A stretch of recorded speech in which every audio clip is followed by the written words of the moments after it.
అందరికీ నమస్కారం. మిత్రులారా, డయాబెటిస్ మెలిటస్ దీని గురించి మనం ఎలా కంట్రోల్‌లో పెట్టుకోవాలి, ఎలా క్యూర్ చేసుకోవచ్చు అనేటివి మనం రకరకాల వీడియోలు చేస్తున్నాం ఇప్పటికి. కొంతమంది కొన్ని పని చేస్తున్నారు, కొంతమంది పని చేయట్లేదు. వాళ్ళ లైఫ్ స్టైల్ కావచ్చు, బాడీ తీరు కావచ్చు, బాడీలో ఉన్నటువంటి వాత, పిత్త, కఫ వీటి బ్యాలెన్స్ దాన్ని బట్టి కూడా ఉంటుంది. ఇంకా ఏమన్నా ఉంటే చెప్పండి అని చెప్పి అడుగుతున్నారు, మనం చేస్తున్నాము. ఈరోజు ఆ డయాబెటిస్‌ని కంట్రోల్ చేసుకునేదానికి మందులు లేకుండా మందులకి ఆల్టర్‌నేటివ్ ఏంటి అనే విషయం గురించి మనం చర్చిద్దాం.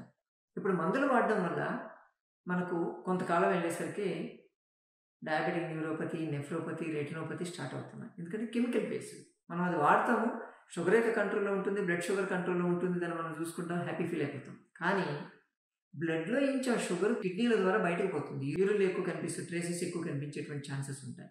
అందువల్లే చాలా తొందరగా కిడ్నీలు డ్యామేజ్ అవుతాయి. Diabetic nephropathy.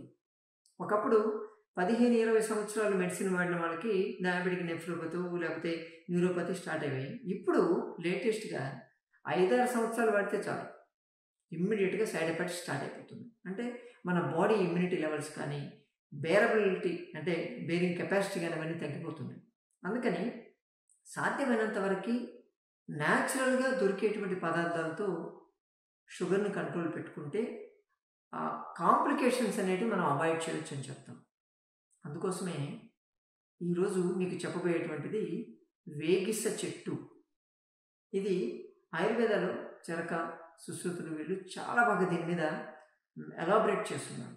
అంటే వరల్డ్ మొత్తం మీద ఆల్మోస్ట్ ఆల్ 12,000 రకాల హెర్బ్స్ ఉంటే, అంటే ఇటువంటి రకరకాల ప్రాబ్లమ్స్కి పనిచేసేటివి ఇండియాలోనే దాదాపు 5,000 రకాలు దొరుకుతాయంట. కాబట్టి ఈ వేగిస చెట్టు అనేది డయాబెటిస్ కంట్రోలింగ్కి చాలా అద్భుతంగా పనిచేస్తుంది. అంటే దానికి రకరకాల ఆ చెట్టు బెరడుకి ఉండేటువంటి, అంటే చెక్క, బేసికల్గా చెక్క, ఆ చెక్కకు ఉండేటువంటి లక్షణాలు ఏంటంటే, ఫస్ట్ ఆఫ్ ఆల్ ఇన్సులిన్ రెసిస్టెన్స్ని తగ్గిస్తుంది. ఇన్సులిన్ రెసిస్టెన్స్ తగ్గితే ప్రాపర్గా యూటిలైజ్ అయిపోతుంది. బాడీలో ప్రొడ్యూస్ అయ్యే ఇన్సులిన్ యూటిలైజ్ చేసుకునేటువంటి కెపాసిటీ ఉంటుంది. అలాగే మన బీటా లాంగర్ హెల్త్ సెల్స్, ప్యాంక్రియాస్లో ఉండేటువంటి బీటా లాంగర్ ఏవైతే ఇన్సులిన్ సెక్రెట్ చేస్తాయో ఆ బీటా లాంగర్ హార్ సెన్స్కు ఉన్నటువంటి రిజిడిటీ తగ్గిస్తుంది.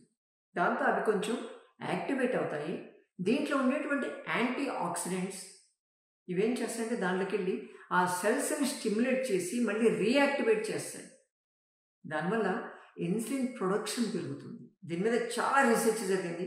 ఒక విధంగా చెప్పాలంటే మనమే కొంచెం లేట్గా దీని గురించి చెప్తున్నాం అనుకుంటాను. ఆ రీసెర్చ్లో తేలింది ఏంటంటే, దీన్ని కంటిన్యూస్గా వాడితే ఒక 40 డేస్, మండలం రోజుల్లో వాళ్ళు వాడాల్సినటువంటి మందుల డోస్ తగ్గించాల్సిన అవసరం వస్తుంది. అంటే సపోజ్ ఇన్సులిన్ తీసుకుంటున్నారనుకోండి, 15 యూనిట్స్ 20 యూనిట్స్ వాడేవాళ్ళు 40 రోజుల్లోనే ఆల్మోస్ట్ 5 to 10 యూనిట్స్కి పడిపోతుందంట. దీంట్లో ఉన్నటువంటి ఎక్స్ట్రా బెనిఫిట్ ఏంటంటే వెయిట్ రిడక్షన్, ఫ్యాట్ రిడక్షన్ కూడా ఇది పనిచేస్తుంది.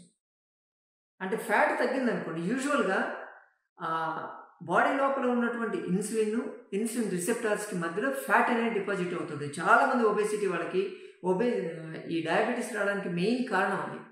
ఇది తీసుకోవడం వల్ల ఆ ఫ్యాట్ని మెల్ట్ చేస్తుంది. దాంతో ఉన్నటువంటి ఇన్సులిన్ ప్రాపర్గా యూటిలైజ్ అవుతుంది. అలాగే నర్వస్ సిస్టమ్ని యాక్టివేట్గా ఉంచుతుంటుంది. అంటే నర్వ్స్ మీద ఉన్నటువంటి మైలిన్ షీత్ని ఎప్పుడు యాక్టివ్గా ఉంచుతుంది. దానివల్ల అది తొందరగా డ్యామేజ్ కాదు. సెడెంటరీ లైఫ్ స్టైల్ ఉన్నప్పటికీ కూడా నర్వస్ సిస్టమ్ యాక్టివ్గా ఉంటుంది.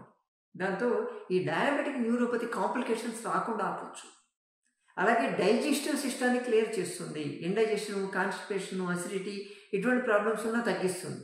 ఇవి కూడా రీజన్ అండి. మన బాడీలో బి కాంప్లెక్స్ విటమిన్ డెఫిషియన్సీ వచ్చిందనుకోండి, దానివల్ల షుగర్ లెవెల్స్ పెరిగేటువంటి ఛాన్సెస్ ఉంటాయి. మీ మెటబాలిక్ రేట్ పడింది అనుకోండి, షుగర్ లెవెల్స్ పెరుగుతాయి. ఈ అన్నింటినీ కూడా కరెక్ట్ చేసుకుంటూ డయాబెటీస్ని ఇది చాలా బాగా తగ్గిస్తుందని చాలా రీసెర్చ్ పేపర్లు ఉన్నాయి. అందుకే దీని మీద రకరకాల ట్యాబ్లెట్స్ తయారు చేస్తున్నారు, పౌడర్లు, చూర్ణాలు, గుళికలు ఏవో తయారు చేస్తున్నారు. సో కొంతమంది మనకు తెలిసిన వాళ్ళు దానితో గ్లాసులు తయారు చేస్తున్నారు. మీకు చూపిస్తాను. ఇది గ్లాస్ ఇలా ఉంటుంది. ఈ గ్లాస్ అంటే లోపల దీన్ని ఏం చేయాలంటే, ఇది ప్యూర్లీ చెట్టు బెరడు. ఓకే, దీన్ని నైట్ పడుకునేటప్పుడు ఈ గ్లాస్లో మనం తాగే నీళ్లు పోసి మూతపెట్టి పడుకోవాలి. మీరు పొయ్యగానే ఇది ఒక 5 నిమిషాలకి వాటరు ఆరెంజ్ కలర్లో మారుతుంది. దాని అలాగే నైట్ అంతా అలాగే ఉంచేయండి. అలాగే ఉంచేసి పొద్దున చూస్తే అది కొంచెం బ్లాక్ కలర్కి మారుతుంది. బ్లాక్ అండ్ బ్లూ మిక్స్ అయి ఉంటుంది. పొద్దున లేచి పరగడుపున ఆ నీళ్లు తాగాలి. ఫస్ట్ ఫుడ్ అది. దీన్ని అలాగే పొద్దున నీళ్లు పోసి సాయంత్రం కూడా తాగొచ్చు. సివియర్గా ఉంటే ప్రాబ్లం బాగా ఎక్కువ ఉంటే హైపోగ్లైసీమియాకి వెళ్తారు. అంత ఎఫెక్ట్ అంటే షుగర్ లో వెళ్ళిపోతూ ఉంటుంది మీరు. అందుకని దీన్ని రెగ్యులర్గా కానీ యూజ్ చేయగలిగితే మీరు వాడేటువంటి ట్యాబ్లెట్స్ని కూడా కట్ చేయవచ్చు. ఇది చెక్కే, దీంట్లో ఏమీ లేదు. దీన్ని తయారు చేస్తారు ఈ విధంగా. ఇది అయిపోయిన తర్వాత ఇది 40 డేస్ నుంచి 3 months వరకు వాడుకోవచ్చు. దీన్ని వాడుకుంటుంటే అసలు ట్యాబ్లెట్ వాడాల్సిన అవసరం లేదు. చాలా అద్భుతంగా పనిచేస్తుంది ఇది. దీన్ని ఎంత సిన్సియర్గా మీరు వాడతారనేది చాలా ఇంపార్టెంట్. వెయిట్ ఉంటే వెయిట్ తగ్గాలి ఖచ్చితంగా. అలాగే స్ట్రెస్ లెవెల్స్ ఉంటే కొంచెం తగ్గించుకోండి. ప్రతిరోజు వర్కౌట్ చేయండి. మిత్రులారా, మీకు సజెస్ట్ చేసేది, ఇది చాలా ఫ్రాడ్స్ ఉన్నాయి దీని మీద. ఏదో పిచ్చి మొక్కలు పిచ్చి అన్నీ చేసేసి ఇది దానికి పనిచేస్తుందని చెప్పి అమ్ముతున్నారు. కొంచెం జాగ్రత్తగా ఉండండి. అటువంటి మీరు వాడినప్పుడు ఆ కలర్ మారదు, అదొకటి అబ్జర్వ్ చేయండి. ఇది అంతే పనిచేస్తుంది, ఇలాగే ఉంటుంది.